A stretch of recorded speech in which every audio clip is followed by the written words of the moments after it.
Hello, and welcome to the SaWGuy podcast.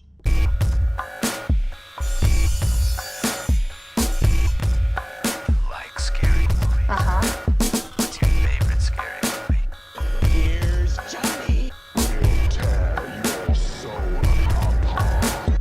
The boogeyman is real, and you found him. Game over, man. Game over. What do you want? I want to hear you scream. From the front time, bitch. Welcome to the SaWGuy podcast. As always, I'm the SaWGuy, and you guys are joining me for episode 5. So far, 5 episodes in the books, right? Whoever thought I would get it this far? But anyways, I got another good episode for you guys. Today, I'm going to talk about slasher films. Ooh.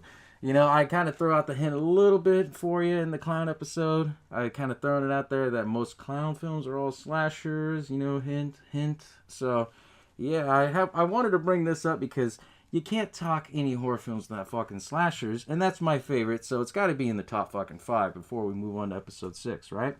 So anyways, I want to bring you episode 5 with slashers. And most slashers, we all know, right off the bat, you can't talk slasher films without talking about Texas Chainsaw, Michael Myers in Halloween, Jason Voorhees from Friday the 13th, Freddy Krueger from Nightmare on Elm Street, Pinhead from Hellraiser. All these guys are back here. You know, they're all slasher kings and everything like that. But anyways, I want to try and focus in a little bit on them, but I also want to give the other guys their due credit, such as horror films that don't have franchises or that have franchises that kind of dropped off, you know, through the years. I made up a list of things, and these are like the most well-known slasher horror films that are non-franchise, or they have a franchise but people kind of forgot about them through the years, you know. But anyways, I want to talk about my first favorite called Pieces. If you've never seen that movie, it's from the 70s and it's fucking crazy. Basically, the whole movie is about this kid who's crazy. He wants to build a perfect woman, blah blah blah, you know, have perfect body, perfect arm length, all that shit. But anyways, the whole story is basically kind of, I think it came out at the same time as Texas Chainsaw Massacre, around 74, 75, around that range. But what was crazy about this one, it had all the gore. It had showed tons of blood versus Texas Chainsaw. But anyways, the whole story goes that this guy goes crazy. He has a chainsaw killing people, and he takes parts of different women that he's killed. And then you find out in the finale, you know, he makes this perfect model of a woman that he wanted. But I thought it was pretty cool for a slasher film, how it was. If you watch it now, obviously, it's cheesy as fuck, you know, but for what it was, it came out during the Grindhouse time films, you know? The Grindhouse films, they were out there, they were different, it was the 70s, no one gave a fuck, they're just gonna do what they want to do, and that actually was a really good film for a slasher film. If you've never seen it, check it out. But also, too, if you think about it, there's a bunch of other slasher horror films that don't get enough recognition. Some remakes that I wrote down on this list, but some of you are gonna be like, what the fuck? But these are my opinion, okay?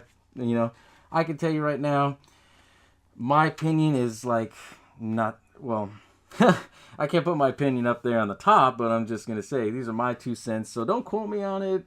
If you think it's a bad list, let me know in the comments. Let me know if you think there's a better film, because I like to hear it, because it always intrigues me. It really does, you know. But some of the other films that I had on this list was High Tension. That was a foreign horror film. That was pretty fucking bloody and gory and crazy story in itself. I also put down the remake of House of Wax. Why did I put the remake of House of Wax? Because it had a different form of slash to it. You know, you see, well, because people were dipped in wax and shit like that and had different kills. And it was really cool and different for a slasher film, the remake, you know. I can't put the original because obviously it's black and white and all that, you know, so we'll skip through all that. Your Next was another good one. Oh my God, if you've never seen Your Next, go check out that one too. That one's another pretty good one. I like that one because, like I said, it was unique, different kills. Really good story. It's, I wouldn't consider it more slasher. It's mumble gore. And I will give you an episode on that, kind of define a little bit of mumble gore, what the theme is and things like that. But for me, it's more mumble gore, but I want to say slasher because it doesn't have a horror franchise, which it should have because it was a damn good film for what it was. I also put on there The Hills Have Eyes remake because the remake, of course, they made it bloodier, crazier than the original. They had to, you know. I Spit on Your Grave, the original one for sure, and the remake because that one it was whoa shit. That damn for sure. That's a slasher film. It's crazy. If you haven't seen I Spit on Your Grave, it's it's hard to watch at first, you know. But it's one of those really traumatic films where, you know, these guys, they gang rape a woman and basically they think she's dead, but she comes back and she tortures them in the most horrendous ways. And it doesn't disappoint that list of being a slasher film. Obviously now that they remade it, they turn into a franchise because they made a part 2, a part 3. There's possibility of remaking I Spit on Your Grave again, but with the original actor. So take it for a grain of salt, but I put that on my list as one of the top slashers that isn't horror franchised yet. Obviously, you have to include Halloween, Friday the 13th, Texas Chainsaw Massacre, Hellraiser, but there's other ones that I'm going to talk to you about too. Final Destination was another good one. Obviously, they had a franchise, but the first 1 and 2 were the best out of all of them.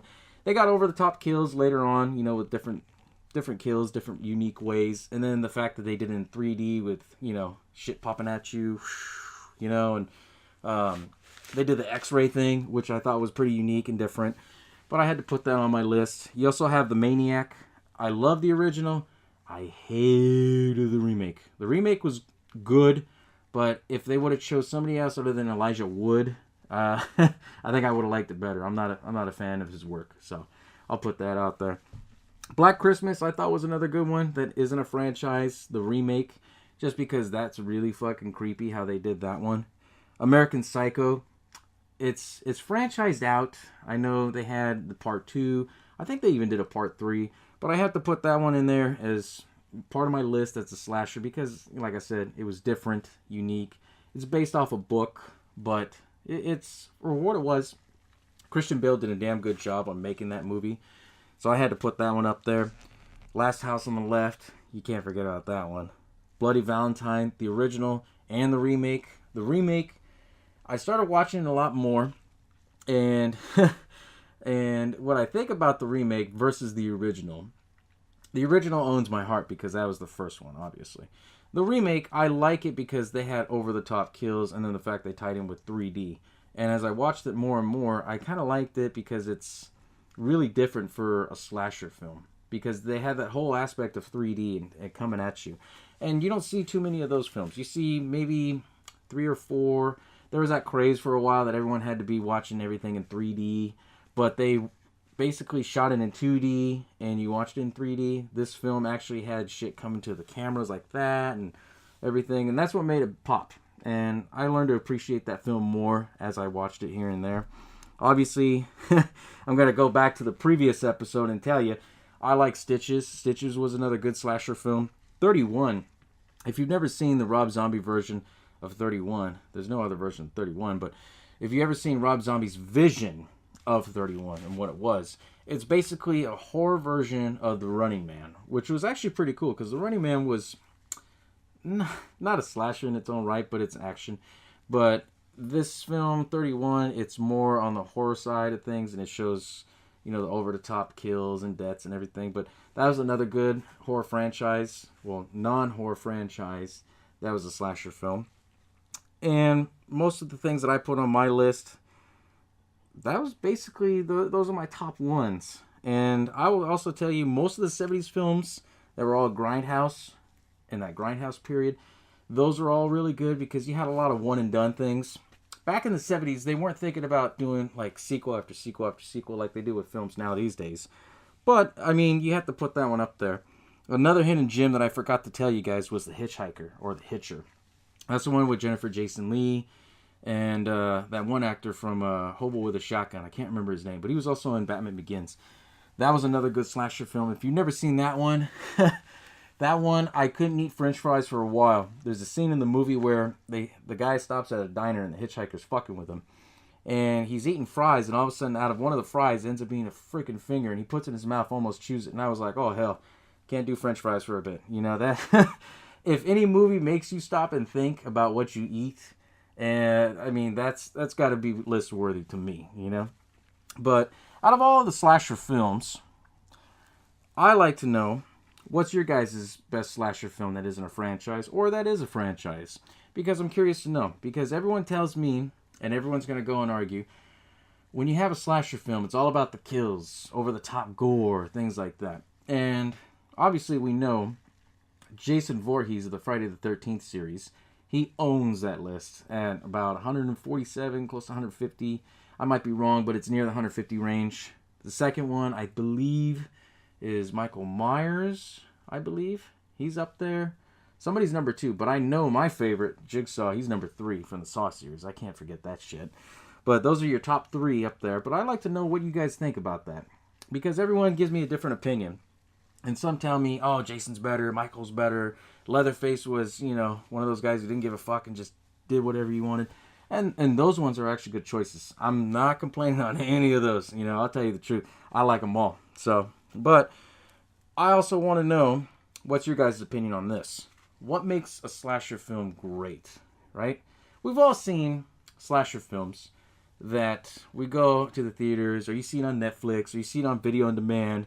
Like, oh, okay, you know, you obviously know it's a slasher film because they have the picture of the weapon or something, you know? And then you see the whole storyline, and suddenly some things get predictable. You know, obviously, like with slasher films, there's that cliche that the virgin never dies.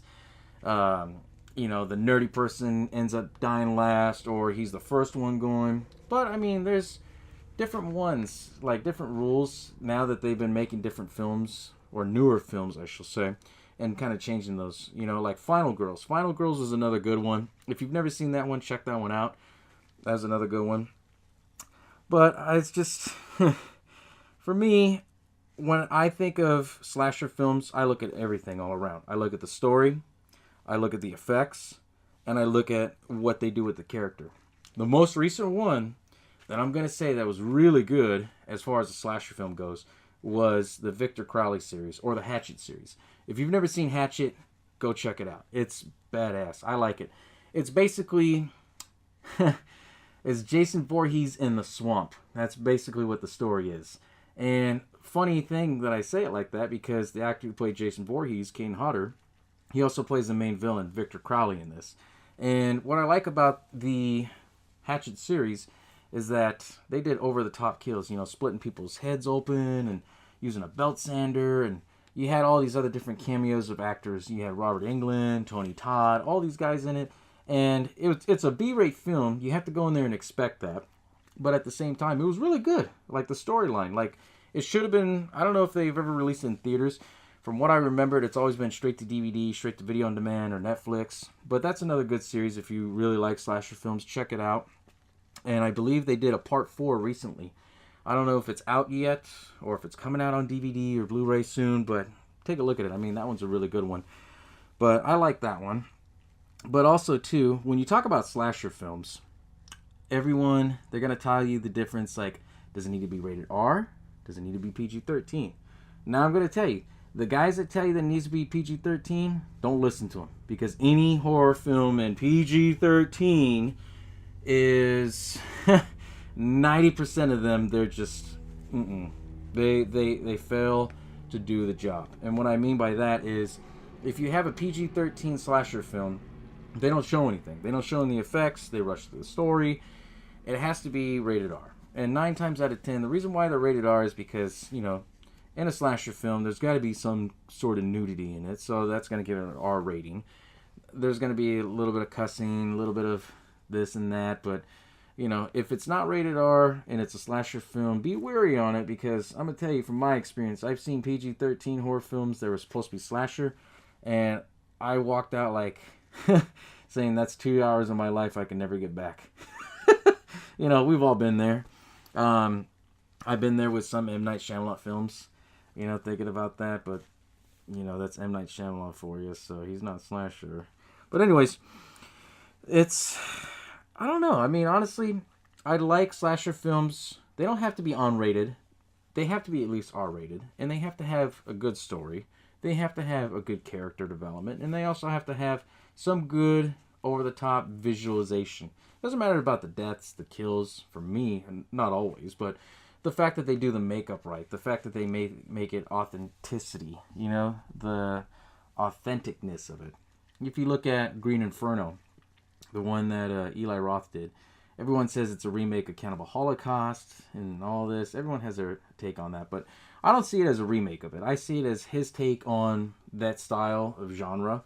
And for what it was, I love the film because the fact that he got it like in the indigenous tribe, they did the makeup and everything. I don't know if they were real tribal people or anything, but the effects that they did and how they did the prosthetics and all that, that's just over the top. For me, that just did it like, wow, okay, this is a perfect slasher film.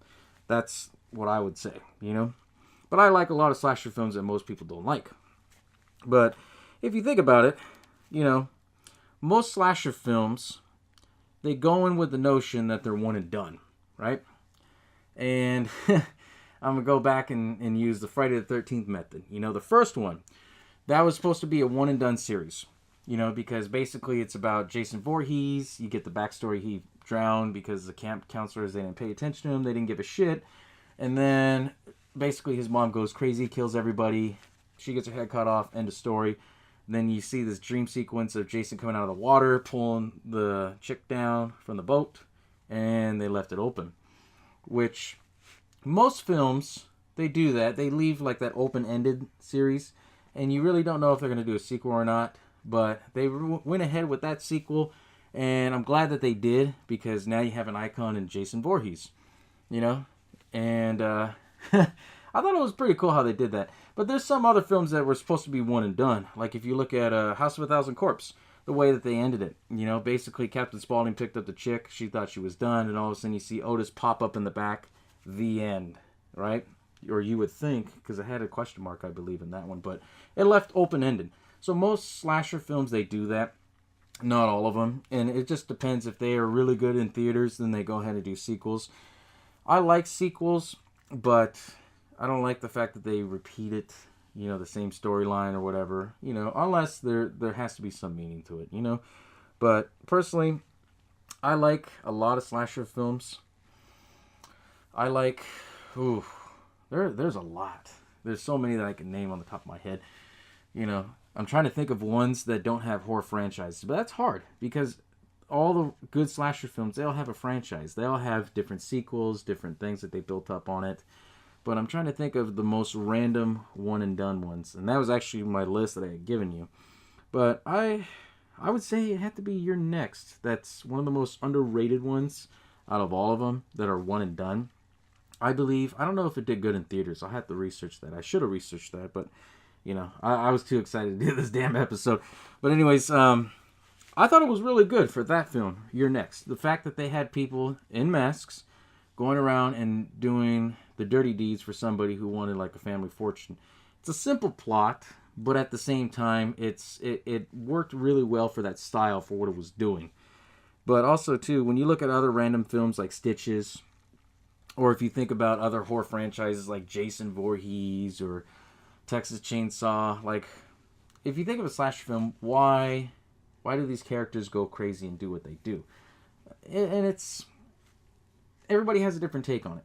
One of the better slasher films I like, personally, that they don't explain too well, and I'm kind of glad that they didn't explain so much into it, it was the Hellraiser franchise. I love the first one, as, you know, Pinhead. The lead Cenobite is actually his original name. They were like demons from another world that give you the pleasure of pain and all that. And they did 1, 2, and 3. And 2 kind of explained a little bit behind it, not a whole lot. But the first 3 were really good. The sequels, you know, you could tell that they watered it down and everything like that, and they got away from more of the slash and more of the thrill. But that was one of the more underrated, is the first one. It really was, because it has so much potential, and it still does, you know. But I personally liked that in the slasher series. Jason Voorhees, for sure. All of them I like. There is some, you know, everyone has their favorites of all of them. But Jason Voorhees, you know, he's the king of slash. If you go out to see a Jason Voorhees movie, if they ever remake it and all that stuff like that, you know what to expect, you know. But if you go see some of these newer movies that are coming out, like, what was the more recent one? Happy Death Day. And that one, I finally got a chance to see that. And for what it was good. I liked the concept of the story. But the fact that, like, it played a different role on some things, and it's just like, if it would have been R-rated, I think I would have enjoyed it more for me. But I don't know. I mean, for what it was for PG-13, I kind of pushed that envelope close to an R. But it was really good for what it was, you know. But most slasher films, they have to have a character. They do. They have to have a character that's okay, you know, like Jason Voorhees. You know Jason Voorhees, he's the main guy, he's a killer. But there has been some good slasher films. Some good, some bad. But there has been some slasher films where it's like, okay, this person, you don't know who's the one killing people, blah, blah, blah, blah, blah. And then you find out that it's this person at the end and everything. Those ones are pretty good too. Personally, for me, I like straight to the point.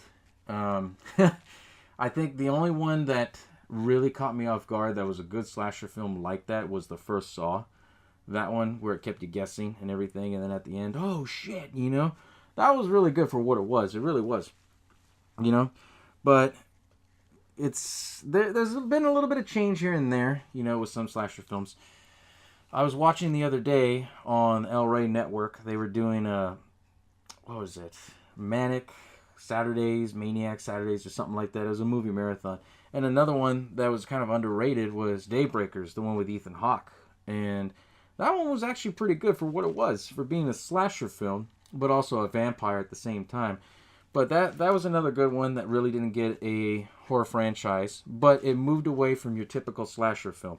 It wasn't like, okay, well, he's the main killer, he's going to kill everybody and everything like that. No. It was different. It had depth into it. It had story. You know, you can even go as far as saying The Purge, the first one, before they kind of changed it up with part 2, part 3, and then now with part 4. That was another good franchise. Well, not a good franchise, but it was... I'm not knocking on the franchise, guys. I'm talking about the film. I love the first one because it was different. And if you think about it with slasher films, there's this new trend where it's going from like your main character guys, like Jason, Leatherface, and all of them, and they're making it into like different one-and-done films. And that's actually pretty cool. You know, they did that. I think the first film that I remember seeing that was like that was the Scream series. Because they continued the Scream series. Even though they killed the main character, they carried it on in part 2 where it ended up being his mom and somebody else who was helping his mom. And then part 3 ended up being like her long-lost brother that she never knew about. So I like slasher films like that. But, you know, when they have to go and say that there's a brother that you didn't know about and they kind of water it down, it's, you know, that's the only thing, you know. But if you think about it, slasher films, do you think they'll continue that trend? Or do you think they're going to keep evolving differently? I want to know your guys' opinions on that. Because for me, I think they're evolving, they're changing. They're not all franchises anymore. You see a lot of one-and-done films, you know, with a lot of slasher films. They're all one-and-done, which is actually okay with me. You know, I like sequels, but I don't like when they keep drawing them out unless there's no purpose with it. It has to be one big continuous story for me to really enjoy it. And each film, the only one that is different to the point that I actually like, where every film was different, was the Friday the 13th franchise. Because after part 4, they did part 5, then all the other ones. That was actually another really good one that I liked, that it was different for every film, but they still carried on the main point of Jason going around killing people and everything like that. But now with this trend, it's all one and done series. And it's actually pretty cool how they do it. Because if it's one and done, then they can go and do another movie that's similar to it without calling it a sequel. Kind of like what I was saying before. I don't know if I mentioned this on Facebook or Twitter, I can't remember, but I know The Strangers, that was a good one and done film. And now recently they're doing a sequel to it. Now, the sequel, I don't know how you feel about that. I liked the first one. It was different, you know. It was a lot of more suspense and thriller than it is slash. But I think with that one, they're going to move it more into slasher, you know. Judging from the trailer and everything like that. Don't quote me on it, but that's where I think it's going to go. I think another underrated slasher film a lot of people forget about too is The Town That Dreaded Sundown. If you've never seen The Town That Dreaded Sundown, oh shit, you got to see that one. That was a film that came out in the 70s. I think it was before Texas Chainsaw, around the same time. But anyways, it was a guy who wore a burlap sack mask, kind of similar to Jason in Part 2. And what the story was that he was going around killing people wearing that burlap sack mask. And he had like different ways of killing people. And it was crazy. They did a remake of it. The remake I thought was actually pretty good, pretty decent. You know, because it takes place like 30 years after the original. And these people were crazy. And they wanted to follow the same tradition and all that. And it was a one and done. You know, but it was good. You know, if they would have made that into a sequel, like, okay, well, these people are dead. Now it's like they're like lost, distant, fourth brother, cousin, family, relative, something down the line. You know, and it just kind of throws it all off. And then, like, that's when everyone, like, gets disappointed in the movies because of the fact that they keep drawing them out, you know. Case in point, you know, I'm going to tell you guys.